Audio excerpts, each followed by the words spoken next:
nous avons sur scène Philippe Leroy, qui est chargé d'études en environnement chez Novalis, Dorothée Munoz, qui est directrice de Playmoteur, et Valentin Duprat, chargé de recherche en écotoxicologie à la régie de l'eau Bordeaux Métropole. Je vous laisse la parole. Merci. Donc, bonjour à tous et bienvenue à cette séance. Donc, on va effectivement vous présenter un peu ce qu'on fait au niveau d'Innovalis en matière de bioessais pour effectuer la biosurveillance et l'évaluation de l'écotoxicologie de l'eau. Donc, d'abord, une petite présentation d'Innovalis.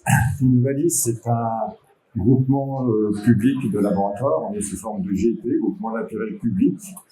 On possède des laboratoires sur 5 départements qui sont présents dans 3 régions, Centre-Val de Loire, Pays de Loire et Bretagne. Les 5 départements, vous les voyez, sont l'Indre-et-Loire, la Sarthe, Maine-et-Loire, Loire-Atlantique et Morbihan. Donc, ce sont des laboratoires de proximité. Innovalis actuellement compte à peu près 550 collaborateurs et on effectue un certain nombre d'analyses, un peu de 6 millions pour 20 000 clients à peu près. Les activités du laboratoire sont assez variées. Notre cœur de métier, ce sont des analyses physico-chimiques, microbio, biologie, enfin très variées. Donc des analyses en environnement, en laboratoire, qui sont réparties dans 3 grands secteurs d'activité. Tout ce qui est environnement, donc ça peut toucher l'eau, les sédiments, les boues, etc.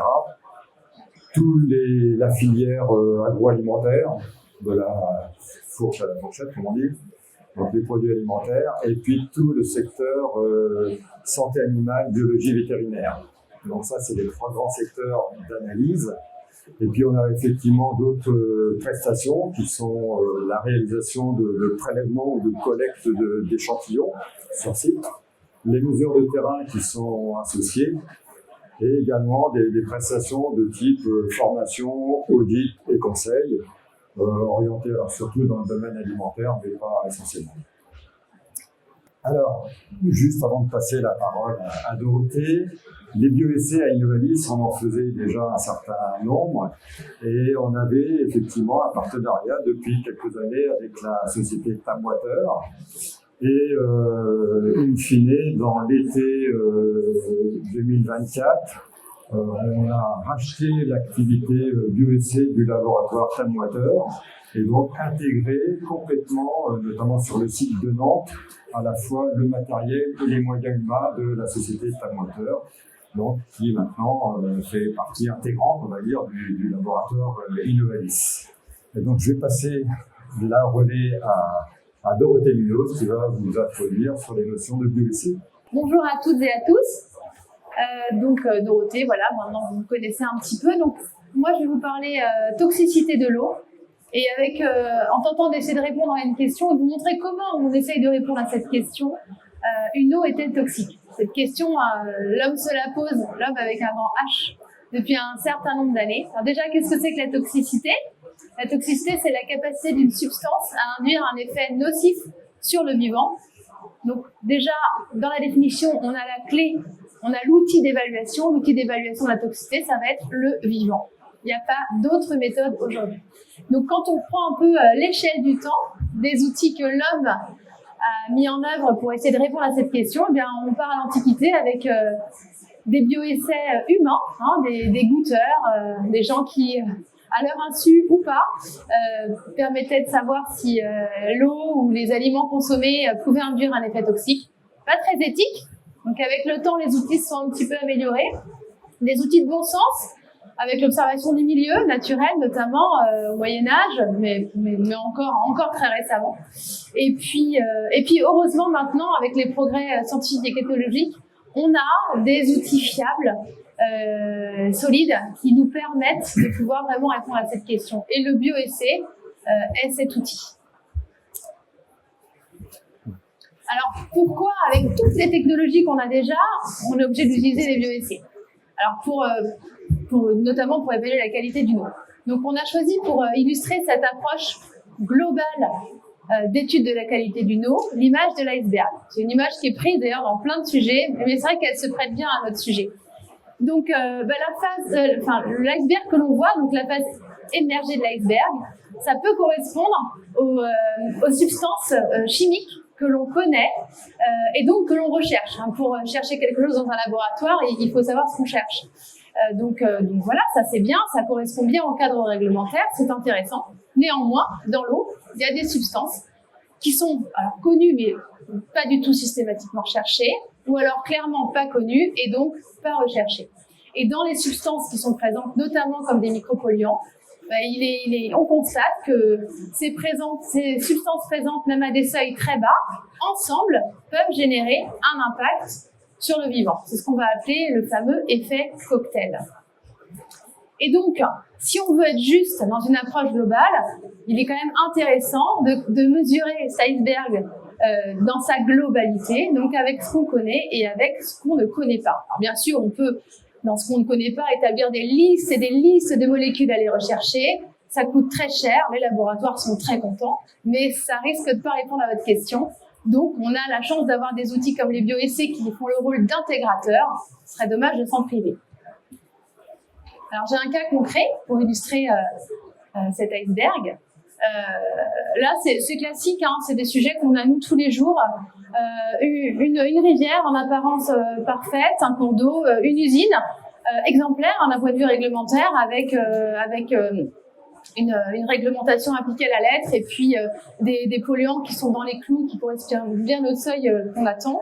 Et pourtant, en aval de cette usine, du point de rejet de cette usine, on a des poissons qui sont difformes, en l'occurrence des goujons, qui sont assez utilisés par les pêcheurs notamment comme indicateur de la qualité de l'eau. Et ces goujons, ils sont difformes, ils sont malades, ils sont intoxiqués. Alors, ils sont pas morts, mais ils sont quand même malades. Alors là, en l'occurrence, l'usine s'interroge sur est-ce que ça vient de mes rejets ou pas? Est-ce que finalement, c'était pas déjà un problème avant ou pas? Mais ça, c'est des choses auxquelles on va pouvoir répondre avec nos outils. Alors maintenant que je vous ai introduit l'utilité, le contexte du bioessai, qu'est-ce que c'est concrètement un bioessai? Alors un bioessai, il y en a différentes sortes. On a les bioessais in vitro et in vivo. Vous avez dû en entendre parler peut-être pour certains d'entre vous. Donc le bioessai in vitro, c'est une partie d'un organisme vivant. En l'occurrence, dans cet exemple, on est sur des cellules humaines. Et puis le bioessai in vivo, ce sont des organismes vivants dans leur intégralité. Alors parfois très très petits, comme des organismes unicellulaires, et parfois un peu plus gros, comme des poissons. Je ne l'ai pas mis ici le poisson parce que Thames Water, historiquement, on n'en utilisait pas.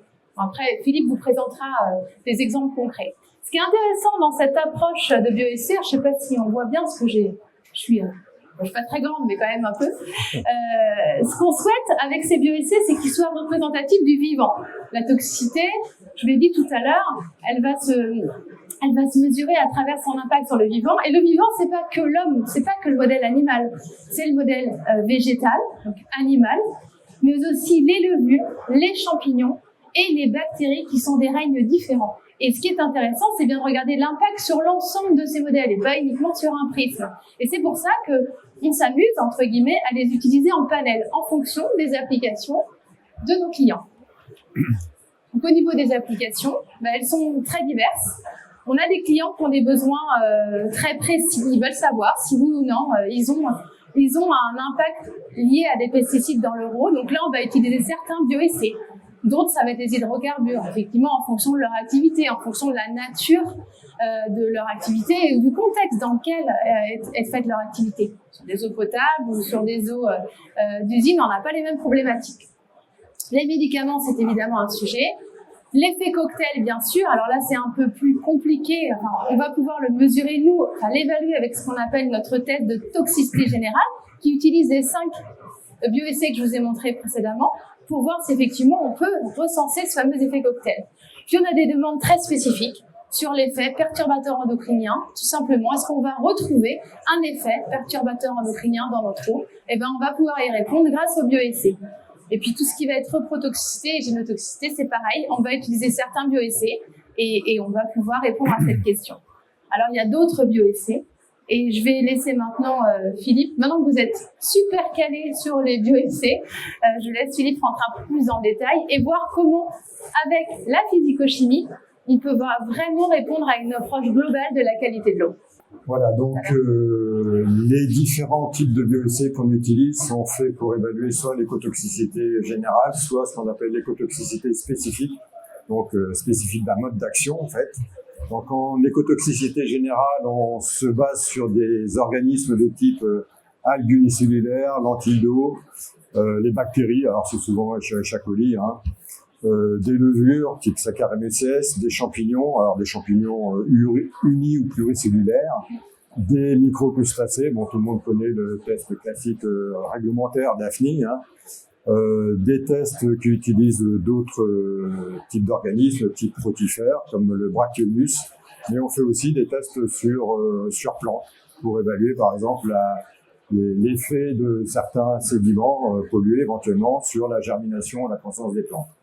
Donc voilà, ça c'est pour évaluer les différents types d'écotoxicité générale. Et puis après, on a d'autres façons d'évaluer des modes d'action spécifiques, donc ce qu'on appelle la perturbation endocrinienne, hein, ou la génotoxicité ou des stress cellulaires. Et pour cela, on utilise on va dire davantage des tests de type in vitro, des cellules humaines modifiées. Alors on a tout un panel de types de cellules humaines modifiées qu'on utilise soit pour mettre en évidence des effets œstrogènes, androgènes, glucocorticoïdes, progestérone, etc. Donc qui vous sont détaillés ici. Mais on peut utiliser aussi des bactéries ou des algues unicellulaires génétiquement modifiées pour compléter ces panels de bioessais et évaluer cette écotoxicité spécifique. Donc, comme l'a dit tout à l'heure Dorothée, effectivement, on utilise des panels de ces types de ces bioessais pour évaluer l'écotoxicité générale ou spécifique. On fonctionne par panel. Alors après, des fois, on peut nous demander réglementairement d'utiliser un test d'AFNI unitaire. Ça, on peut le faire aussi. Voilà. Et ça, c'est pour évaluer l'écotoxicité. Et ce qui est intéressant, et ce que nous, on fait également, c'est derrière de compléter cette approche écotoxicité par essayer d'évaluer quelles sont les molécules physico-chimiques qui sont à l'origine des effets observés. Et donc, on a l'avantage aussi à Innovalis d'être équipé de matériel très performant qui nous permettent d'aller faire ces recherches-là en amont. Donc, on initie effectivement ce qu'on appelle des analyses chimiques qui sont dirigées par les effets qui sont observés et mis en évidence avec les bioessais. Et pour cela, on utilise, on va dire, deux grands types de matériel et de techniques. C'est soit de la chromatographie, alors de la chromatographie qui utilise soit de la GC, enfin chromatographie gazeuse ou liquide, avec derrière des détecteurs, on va dire plus ou moins performants, mais surtout très performants. Donc de la spectrile masse haute résolution qu'on peut utiliser en mode ciblé ou non ciblé. Voilà. Donc là, on est des gammes analytiques qui nous permettent effectivement d'avoir accès à des réponses chimiques très performantes. Et puis après, plus classiquement, pour ce qui est analyse de métaux, des méthodes par ICP-MS. Donc les domaines d'application de ces bioessais, on peut les appliquer pour les eaux naturelles, les eaux de rejet, les eaux marines, les sphériennes, etc. Pour évaluer aussi l'écotoxicité dans le domaine des sols ou des sédiments, ou des produits, par exemple des produits cosmétiques. Voilà.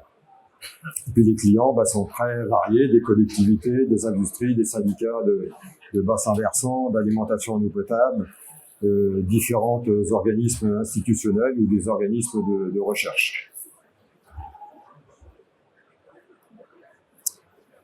Et justement, donc cette fois, je vais passer la parole à Valentin Dupraz. Innovalis est partenaire d'un projet de recherche qui s'appelle BioCare et dont on va vous parler maintenant. Valentin. Bonjour à toutes et tous, merci Philippe pour l'introduction. Donc, je suis Valentin Dupraz, je travaille à la régie d'eau Bordeaux Métropole qui porte ce projet de BioCare, donc pour biosurveillance pour la caractérisation de l'impact des rejets. BioCare, c'est un des lauréats de l'appel à projet sur la biosurveillance qui a été lancé par l'OFB en 2023. Donc, il va lui s'intéresser à un cas d'usage bien particulier qui est l'étude de l'impact des rejets pour le milieu récepteur. Et comme vous voyez, c'est un projet multi-partenaire. On travaille avec une autre collectivité qui est la métropole d'Orléans, tout un tas d'instituts, de laboratoires de recherche publics et privés. Et puis, bien sûr, tous les apporteurs de solutions dont fait partie Novalis qui réalisent des bioessais dans ce projet. Donc, en fait, quels sont les objectifs du projet Biocaire? Pour revenir un peu sur la genèse du projet, en fait, on est reparti d'un rapport qui est issu du GT Bioessai de Aquaref OFB, donc qui est sorti en 2023, qui avait en fait l'inventaire des différents bioessais qui étaient disponibles à l'heure actuelle et puis qui avait un peu essayé de noter ces bioessais sur des critères de pertinence scientifique et faisabilité technico-économique. En fait, on est reparti de la batterie qui était proposée dans ce rapport pour l'étude de l'impact des rejets sur le milieu récepteur, pour aller en fait un peu plus loin. En fait, c'est un peu une prolongation de ce qui a été fait dans ce GT Bioessai. Nous, on va appliquer cette batterie de bioessai que je vais vous présenter ensuite sur deux typologies de rejets qui sont un exutoire de pluvial et puis la sortie d'une station d'opération. Donc, dans les objectifs, on va d'abord revenir un peu sur la faisabilité technico-économique de ces différents bioessais, voir comment on peut les appliquer, le coût qu'ils engendrent, etc. Puis aussi la pertinence scientifique, bien évidemment, pour ces deux cas d'usage bien particuliers. Et aussi la plus-value qu'apportent ces nouvelles méthodes de surveillance par rapport à ce qui est fait dans la surveillance chimique un peu plus classique, donc notamment les analyses chimiques qui sont faites dans le cadre de la DCE, par exemple. L'idée ensuite, c'est de pouvoir optimiser, bien sûr, à partir d'une batterie de bioessai très exhaustive, optimiser en fait cette batterie afin de maximiser l'information qu'on obtient, mais en réduisant au maximum le nombre de bioessais, donc aussi le coût, pour que ce soit aussi transférable après à des collectivités qui voudraient mettre en œuvre ces méthodes. Et puis de mettre en place de manière opérationnelle un suivi avec cette batterie optimisée sur ces deux rejets en fait, qu'on va étudier dans le projet. On a aussi voulu insister en particulier dans ce projet sur l'interprétation des résultats des bioessais. C'est souvent quelque chose qui fait un peu défaut. On a du mal à associer des résultats de bioessais avec des actions de gestion bien particulières. Donc c'est quelque chose sur lequel on va travailler énormément aussi dans le projet. Et puis bien sûr à la fin, il y aura un tas de recommandations qui seront données sur comment bien utiliser ces bioessais, qu'est-ce qu'on va en retirer, etc. Et l'idée c'est vraiment de promouvoir ces nouvelles méthodes qui sont un peu plus exhaustives, comme vous l'avez vu. C'est plus exhaustif que ce qui est fait en sciences chimiques classiques. Donc c'est l'idée de promouvoir un peu toutes ces nouvelles approches. Donc les deux sites d'études qui sont étudiés dans le projet Biocaire, il y a un site qui est sur la métropole de Bordeaux. Donc c'est un exutoire d'eau pluviale d'un collecteur qui a un bassin versant assez large en fait, et qui se jette dans un cours d'eau qui est la Jal, qui est un réseau de différents cours d'eau avec des zones Natura 2000, notamment une zone de marais protégée. Et en fait au niveau de l'autre site qui est à Orléans, on va étudier là le rejet d'une station d'épuration qui est la plus grosse de la métropole, en sortie d'Orléans et qui va elle se rejeter dans la Loire. En fait on a choisi ces deux sites aussi puisqu'ils avaient on a des données en fait sur ces deux sites, ils ont déjà été étudiés dans des projets passés, le projet Regard qui a été porté par Bordeaux Métropole et puis le projet Arôme au niveau de la métropole d'Orléans. Donc on a déjà accumulé un peu de données sur ces deux sites et on sait que ces deux types de rejets peuvent être problématiques pour le milieu naturel. On peut décliner en fait le projet Biocaire en trois grandes étapes. Donc, vous avez aussi le calendrier qui s'affiche en bas de la slide. Donc le projet a commencé en 2024 avec notamment une phase de méthodologie, en fait d'harmonisation des méthodologies. En fait, on s'est rendu compte qu'il y a quand même des choses à harmoniser au niveau de l'échantillonnage, par exemple, comment est-ce qu'on fait les échantillons d'eau, est-ce qu'on travaille sur l'eau brute, est-ce qu'on travaille sur de l'eau filtrée, même des extraits organiques faits à partir de cette eau.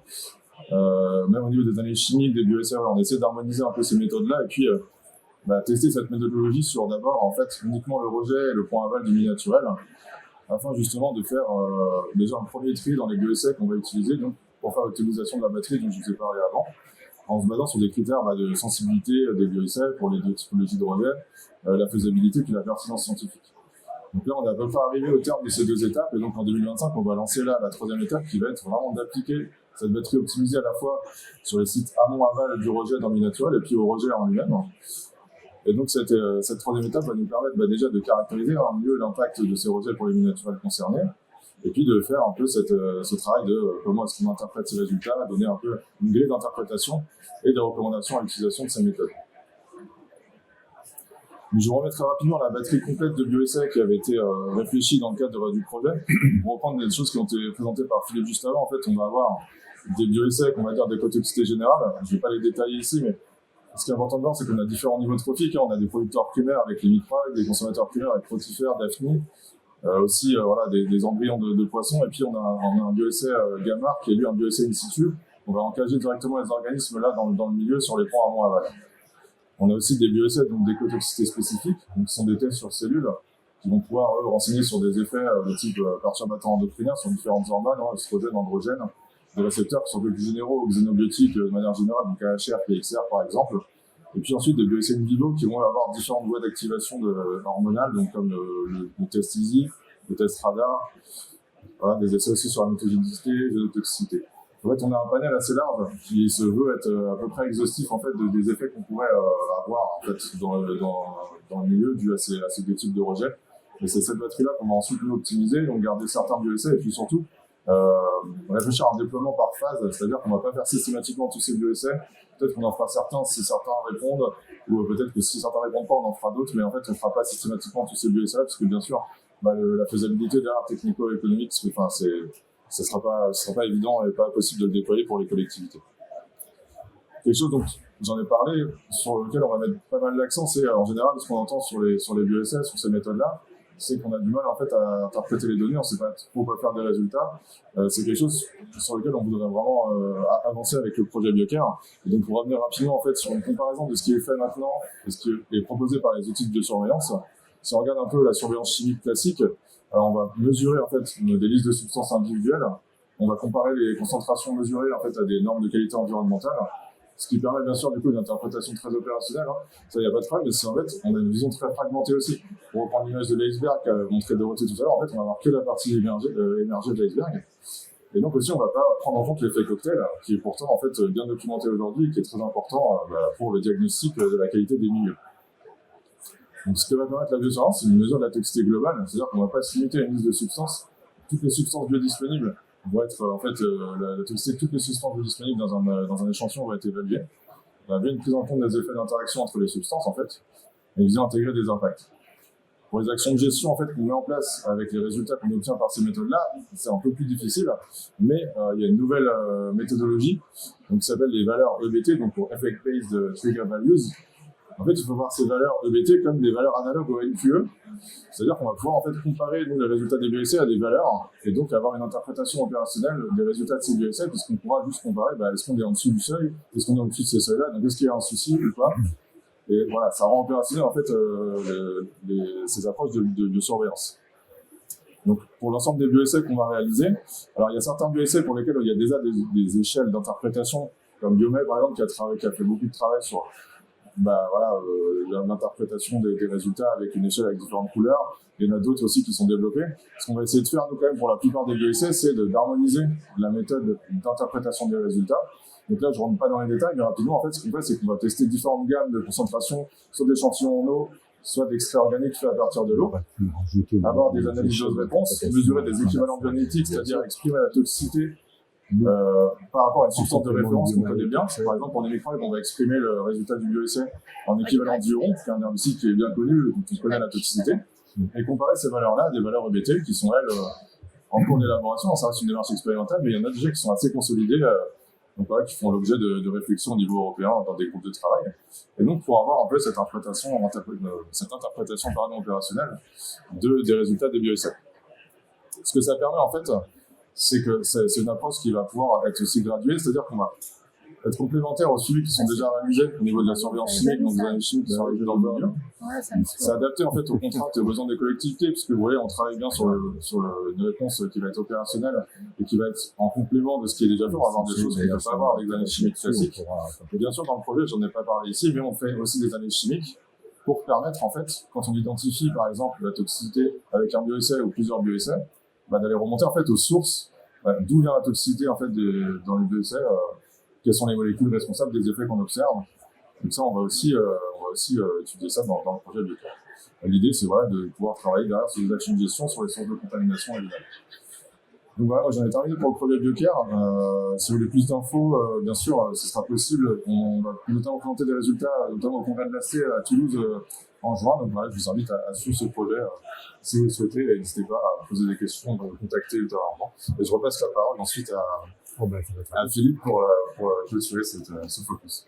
Voilà, donc ça vous a permis effectivement de connaître effectivement cette activité bioessai qui est proposée par Innovalis et de savoir effectivement qu'on participe à ce type de projet de recherche pour lesquels nous aussi ça nous intéresse d'avoir des modalités notamment d'interprétation beaucoup plus, on va dire, consensuelles, parce qu'on a effectivement aussi pour certains types de bioessais des grilles d'interprétation qui sont basées sur l'expérience accumulée d'ailleurs par Tamwater, sur lesquelles effectivement on va retravailler sur l'angle vécu. Merci beaucoup pour votre présentation. Il nous reste un tout petit peu de temps pour une question. Alors, c'est quelqu'un qui prend la parole. Alors, est-ce qu'on peut revenir rapidement sur les cocktails? Ouais, tu veux répondre? Je veux bien. Oui, l'effet cocktail, en fait, ce qu'il faut bien voir, c'est que dans le milieu naturel, en fait, on a une multitude de substances chimiques qui sont présentes. Et en fait, ces substances-là, elles vont pouvoir interagir les unes avec les autres pour modifier la toxicité. On pourrait partir du principe, en fait, que on peut additionner les différentes toxicités individuelles de ces substances-là. Il y a des modèles tirés de la pharmacologie qui peuvent étudier ces effets d'addition des substances. Voilà. Sauf qu'en fait, il y a certaines substances qui vont avoir un effet bien supérieur à juste une simple addition. Et d'autres substances vont avoir un effet qui va être de type antagoniste avec un effet qui sera moindre par rapport à une simple addition. Donc en fait, c'est très difficile de prédire la toxicité d'un mélange de substances. Et l'avantage des BSS, c'est que c'est intégratif. Quand on teste un échantillon d'eau sans le modifier, on teste aussi tous les effets d'interaction entre les substances qui sont biodisponibles dans ces échantillons. Donc ça permet, en fait, pour revenir sur quelque chose que Dorothée a dit aussi, il y a beaucoup d'études qui ont montré qu'en fait, avec une analyse des CE classiques et des substances qui sont tout en dessous des seuils de MQE, on observe des effets toxiques. Parce que non seulement, peut-être que ces substances-là, déjà, elles vont interagir entre elles, et donc, en fait, les MQE ne sont pas adaptés à des effets d'addition, voire de synergie entre ces substances. Et ensuite, de toute façon, on va pas pouvoir analyser une multitude de substances. Et du coup, les substances qui ne sont pas présentes dans les analyses et qui sont vraiment présentes dans le milieu, qui peuvent être toxiques, on les aura que via des méthodes. Voilà. Parfait, des questions. Merci beaucoup. Rapidement pour conclure, est-ce qu'il existe des aides allouées pour tout ce qui est analyse BSC? Oui, il y a des aides avec les agences de l'eau, bien sûr, qui vont pouvoir aider les collectivités et les industriels dans leur démarche de recherche en fait de qualité d'eau avec des outils innovants. Donc ça, il faut vous rapprocher de vos contacts au sein de l'agence de l'eau. Et puis, il y a aussi le crédit impôt recherche, alors qui concerne pour le coup pas les collectivités, mais plutôt les industriels, où vous pouvez déduire en fait des impôts de votre industrie, des analyses qui sont dédiées à de la recherche, à tout ce qui s'applique à de la recherche et développement, la R&D, et les bioessais font partie de ce type d'outils. Donc, n'hésitez pas. Merci beaucoup pour ce compliment. Merci.